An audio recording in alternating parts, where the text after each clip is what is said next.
Anna Runkle is the founder and creator of the Crappy Childhood Fairy. She is helping people recognize and heal the adult symptoms of PTSD from childhood. She's the author of Re-Regulated. Welcome to the show, Anna. Thank you.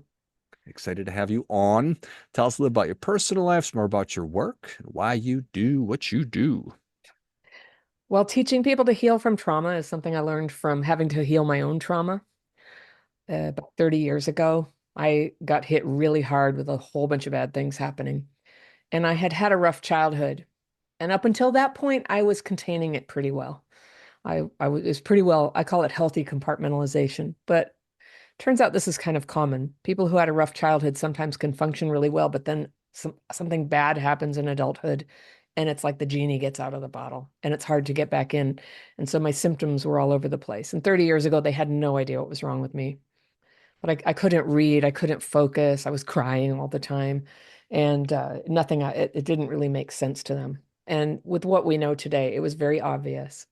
I had PTSD from the trauma that was going on in present time then, and and complex PTSD from all the stuff that had happened when I was a kid. So I learned to heal myself, and it was so dramatic and helpful when I did. I started showing it to other people pretty quickly. They started saying, "What did you do? You just changed so dramatically." And so this whole time I've been teaching people, and eventually it became my career. It wasn't always, not until about the pandemic did it become a full-time job. Yeah. Got it. So it's physician heal thyself, and in this case, Anna, heal thyself. Um, Without getting too granular, what were the greatest hits from the childhood? Well, I grew up in a commune in Berkeley, and my mom was an alcoholic. Most of the adults in our lives were alcoholics and doing drugs. I was born in 1963. So when I was 7, it was hitting the fan around here. Everything was crazy. All the families were melting down, and things were falling apart. So they were doing drugs. They were having different people staying over, sleeping with different people every night, and very hectic. There wasn't always food. And it was really like it wasn't just to do with the hippie values, it was the alcoholism. It was really the main thing that kept it really chaotic in the house. So my siblings and I had to kind of fend for ourselves. And in many ways, we came up with good ways to adapt to that. But in the long run, my brother died of drugs in his 30s, Hmm. and the rest of us had kind of a hard time, and in one way or one form or another. And you learned to cope during, and then I think you referred to it as healthy compartmentalization. Yeah.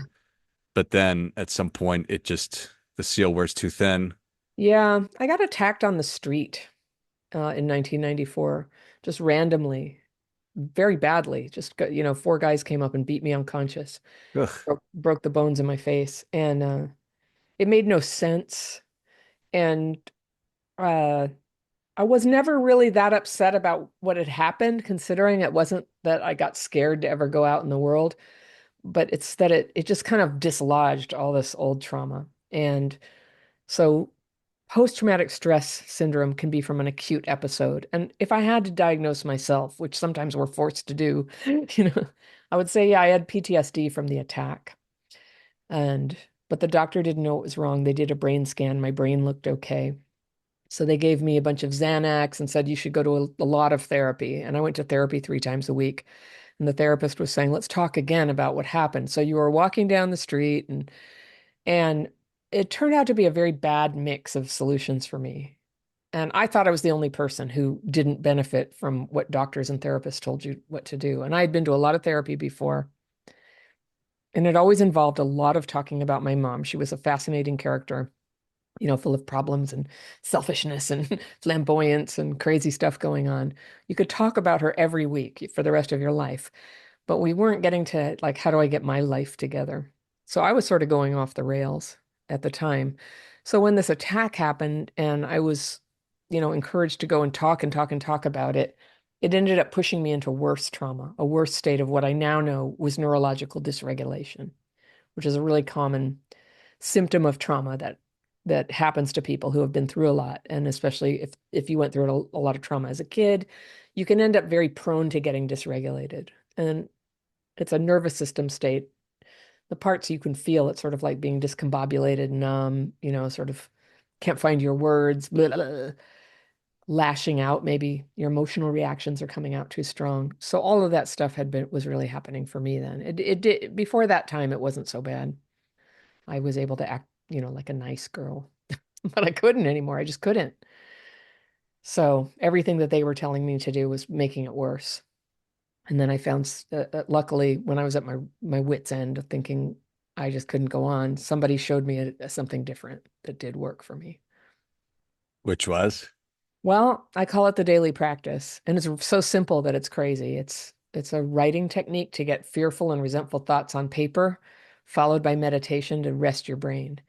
And at the time I learned it, it was from a young woman who she had been living on the streets of San Francisco as a teenager. She got sober when she was 17 because she had to.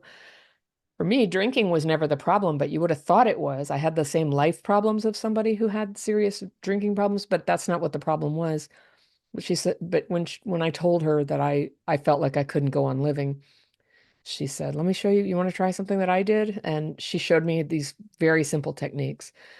And I used them and I got better so quickly that it became almost what my whole life was about. It was I went from not being able to use a phone or read, I had PTSD so bad, to having better focus than I'd ever had before. And the feeling of depression that I had been going through, which is really common after a trauma, it was lifted. I was still sad. I was still dealing with my life being in shambles, but I wasn't depressed. I wasn't like, just down and feeling like I really had this feeling that became very conscious at the time that I was down was, I don't belong here. No one wants me here. I think that's a lot of how people come to feel when they get suicidal. And it's a terrible thing. And the starting to do the daily practice very quickly got me up out of that. And I had a very positive experience of just becoming aware that I really am part of all living things. I belong here. I do belong here. I'm supposed to be here. I get to be here. And then it put a floor underneath how unhappy I could possibly get, which it never went down like that again. So I just had like a normal range of emotions. If bad things happen, I'm sad, but not like that. Not like that. Not where I feel like I shouldn't be here. So that was a huge thing. And all that therapy I was doing had been, I was going down and then suddenly I went up. The therapist thought I had maybe like gone nuts. And I was like, I think I don't want to come anymore. I just keep talking about like old problems and I'm not really thinking about those problems anymore. Like I'm sort of excited to get on with some things I want to do. I think I want to go to grad school. I think I'd like to start dating. I think, I had I had initiative, and that sounded crazy given the depressed, stuck person that I had been. And so she made me agree to come to 3 more appointments and then let me go. But she was so worried that like this was some sort of psychotic break, but it just never stopped. And later she ended up turning up in the 12-step meeting where I landed. Because I think everyone who knew me was like, what the F was that? What just, like, I totally changed. And so I never knew what that was until about 10 years ago. The literature came out in books like The Body Keeps the Score by Bessel van der Kolk and CPTSD from Surviving to Thriving by Pete Walker. I happened to read those books when they came out 10 years ago. And it was the first time I ever heard that it's a thing. The thing that I have is a thing. It's complex PTSD. And the core symptom is neurological dysregulation. That's why I couldn't read after the attack. That's why I would get so easily overwhelmed by a lot going on.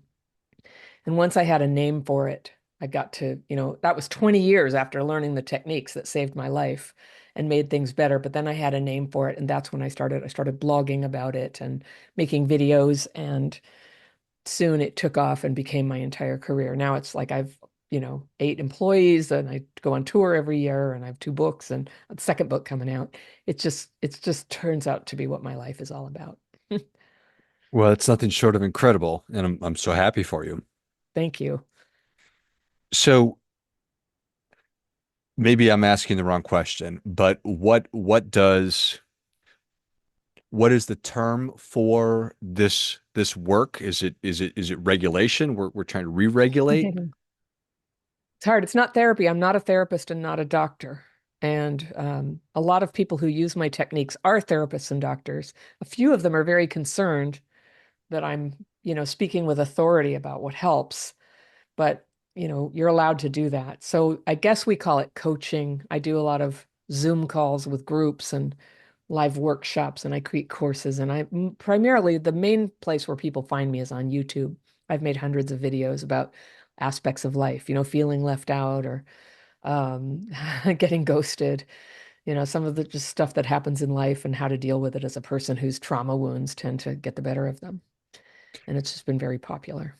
Yeah, well, it certainly makes sense because I'm confident that all of us have some kind of wound from our childhood, no matter how great our parents were. Obviously, there's a massive continuum that people are going to fall into. What is what is the goal of the work that you're doing? Is it to return me? If I were to go through your program, would it Mm. be to return me to the time before the trauma happened? Or is it to take the current me and just allow me to live with it and function with it? Well, different people, yeah, people are really complicated. Yes. And so I tend to stay away from the word like return or restore because a lot of what healing is like is maturation. Mm, And we never were mature before. We never were like that before. A lot of the people I work with, like me, my mom used to take off with men when I was a year old. Nobody knew if she was coming back. She'd be gone a month. So the whole family, before I can remember anything, was traumatized. And there was a lot of violence and they were drunk. So there's a lot of stuff where trauma of that level, it causes brain changes in a kid's development.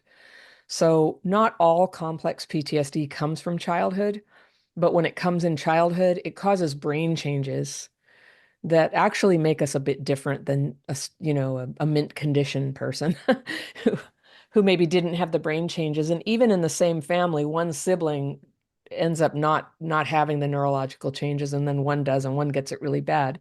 And I think that's why I have one sibling who's like never really been screwed up really by any of it, one who died of it, and then two of us in the middle at different stages of middleness with it. But so that's the one thing that's different about like everybody has some kind of trauma, but the thing that I'm helping people with is when you find out, what I teach them how to do is to recognize when it's a brain injury, basically, that's making it hard for you to read the room and regulate your emotions and stay focused. And there's a lot of like very tangible symptoms that nobody used to know was had to do with trauma. And it's getting better known now that people who had a lot of childhood trauma are at much higher risk for cancer, diabetes, heart disease, reproductive disorders, autoimmune disorders. That part is starting to be known, but why? And all evidence points to because the nervous system is glitching. The nervous system isn't quite functioning properly. And so our immune system is driven by the nervous system, as is our emotions, our thinking, our, falling in love, getting angry and freaking out. All of it is governed by the nervous system. So if your nervous system is injured, it's hard to deal with life as it comes to you in a way that's in your best interest or that preserves relationships or that helps you make a living consistently. So that's why a lot of people who had trauma as kids struggle with those things. And it's always been treated as a psychological thing, maybe a character thing sometimes. And it can be those things. It is those things, but mainly it's a neurological injury. And you can't measure it very well. But once I heard that, I knew it was true. So I teach people how to recognize the signs that that may be happening. And most people will immediately feel a huge weight come off their shoulders. Like, okay, I'm not a freak. hmm. I'm not just like self-sabotaging for crazy reasons. It's not really self-sabotaging. It's just that decision-making processes are short-circuiting at critical moments. And so these same mistakes keep coming out. And it's a relief. We're not stupid. We're not bad. We have a common set of symptoms, and they're very similar across people once you start knowing what causes it and what it looks like. And then once you can recognize you have re-regulation, you can learn to re-regulate. So I teach people how to get re-regulated and stay regulated more of the time, which is life-changing. And then having done that, to start sorting out all the life problems that pile up when you've been living your life dysregulated. Money problems, relationship problems, problems with the boss and the neighbors and, getting along with everybody and then, if you come from a family that's still got a lot of the like bad things going on, then it can make it hard to overcome, but I teach people how to do it anyway. Well, I think that is, I imagine you've described it perfectly. If I'm listening to this and I feel like I don't fit in, I don't belong. I am Yeah. struggling with so many different aspects of my life. Sure, I'm holding it together, but it's not working. And then to hear that, yes, it's okay. It's not uncommon. There's a lot of people going through this, and it can be fixed. Yeah. Yeah. You can heal. Healing is possible. Fixed is probably the wrong term. Yeah, well, fixed is so final, and I don't think it's like that. People will often say, "When will I get better?" And I go, "Well, you're going to get better and better and better if you stay with it." But it's kind of like something that might be analogous is diabetes. If you change the way you live and how you eat and take care of yourself and take your medicine, you can reverse a lot of the symptoms, and it will be almost like you never had it, perhaps. But if you change what you're doing, you could fall right back into it. And I've had to learn that through trial and error. Thought, oh, I've got this now. I'm all good. And then the symptoms come back and so that's how I've sort of learned it is just on myself as guinea pig. And I read a lot. I read a lot of the research and have gotten to know a lot of the leaders in the field. It's a very exciting change in how we understand people. It's a lot of potential. Yeah.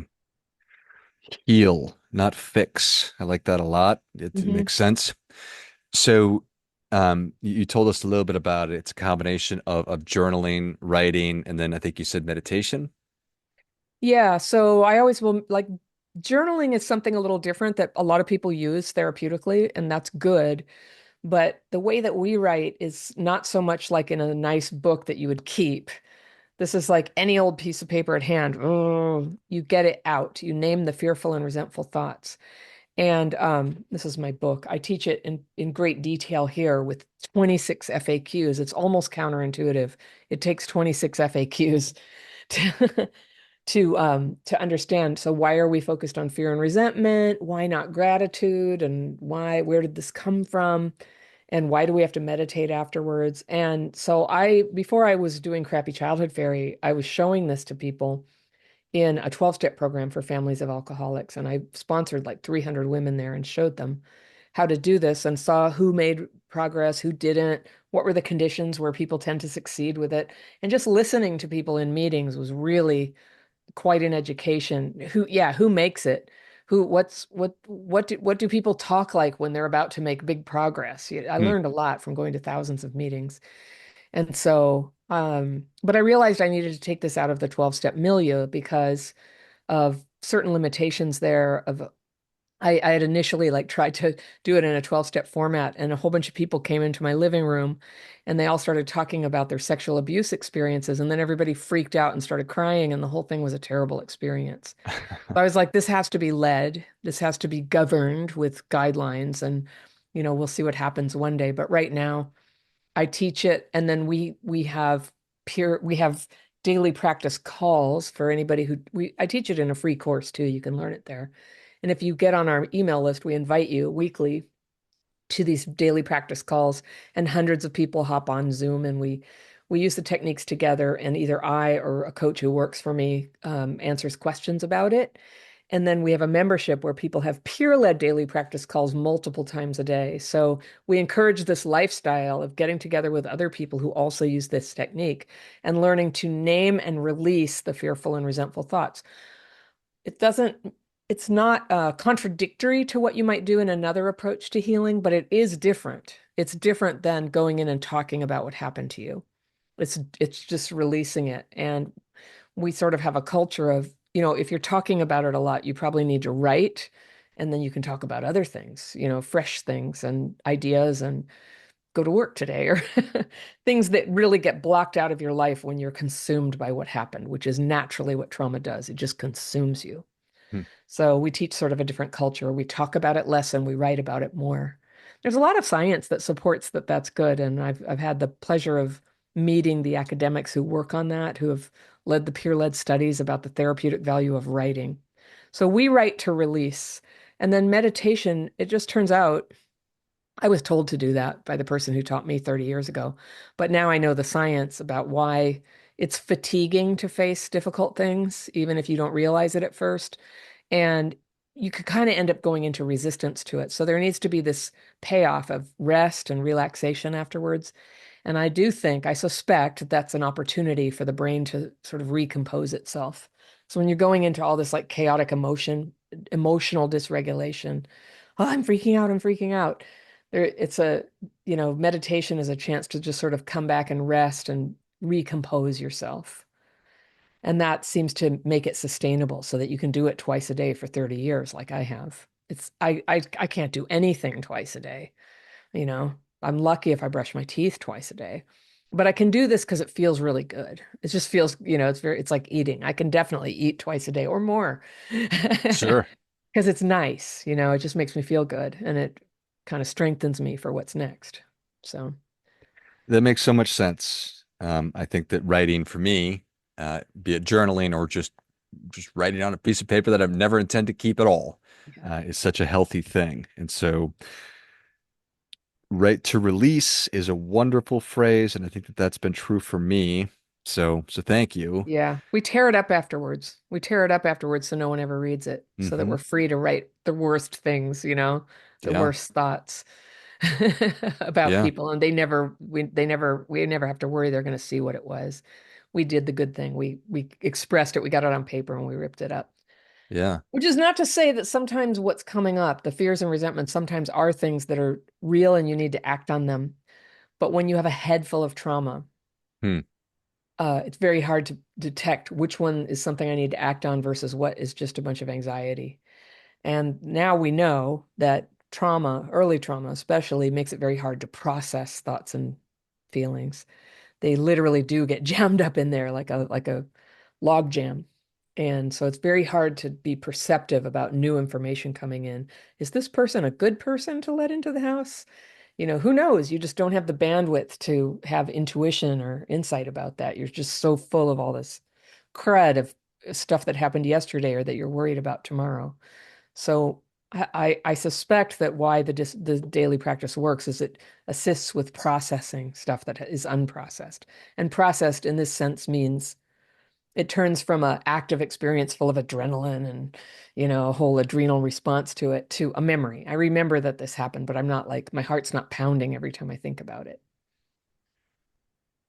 That's really powerful. I think that that is such a powerful thing. Looking back, from when you started, from the time that you found this person that taught you the technique that worked immediately to you deciding to teach, and now here you are, you have hundreds of thousands of people that you're benefiting and that you're working with and touching. Is that is it unbelievable? Is it cool? How does it I all do feel? love it. I feel like this is my calling, and it probably always was my calling, but it's not what I planned.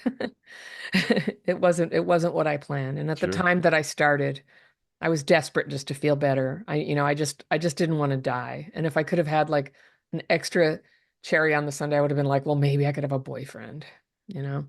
The stuff that I wanted then, I would have been so happy if that's all I had gotten out of it.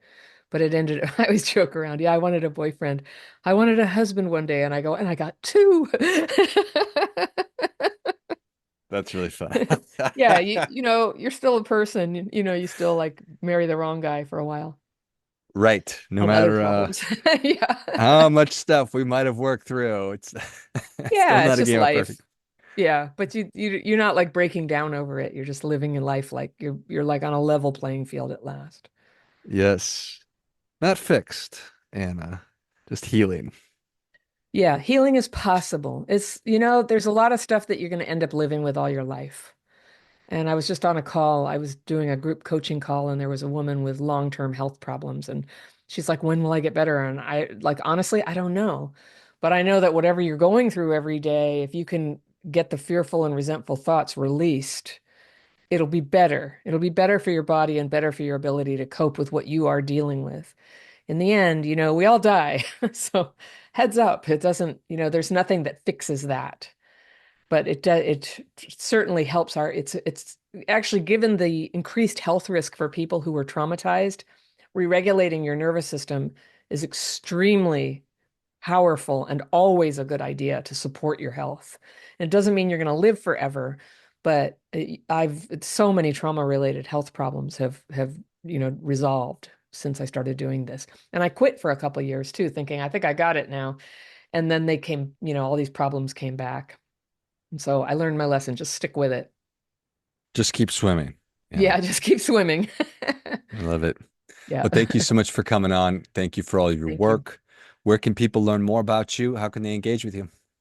You can find my website at crappychildhoodfairy.com or go to my YouTube channel, also called Crappy Childhood Fairy.